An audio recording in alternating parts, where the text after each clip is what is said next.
так вот хлобысить и прыгать. Получается?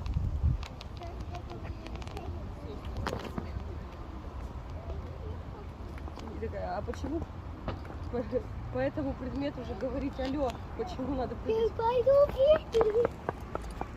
Получается, Ксюш?